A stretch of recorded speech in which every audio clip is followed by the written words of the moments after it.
This is Pim Sturm's YouTube channel. I'm an engineer in the civil industry with a passion for everything related to 3D. In this video I will show you how to renumber cogo points in Autodesk Civil3D. The first step is creating new cogo points. You can do this manually or place the points automatic on polyline vertices.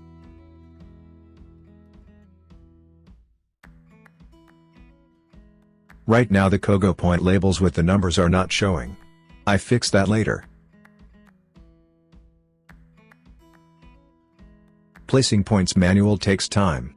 If you can change creating point to automatic placing, try it.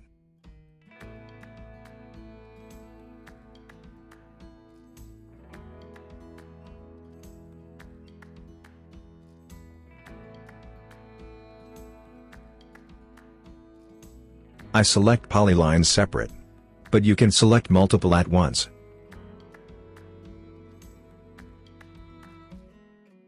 When you're finished, you select one point, then select Sim Layer. Now you can set the label style.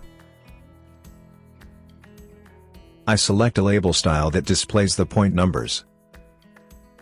You can see that the first point number does not start from 0 or 1. We have to change that.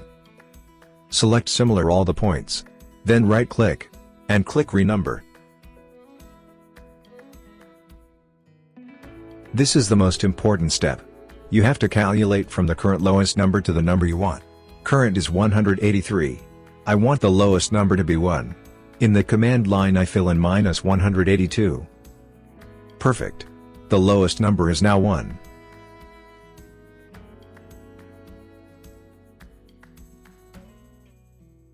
In the tool space you can see the points with their corresponding numbers.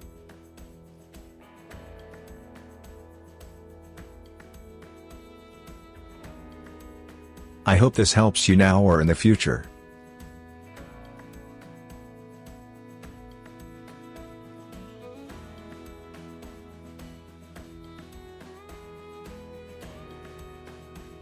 If you want to see other tutorials, look on my channel and subscribe.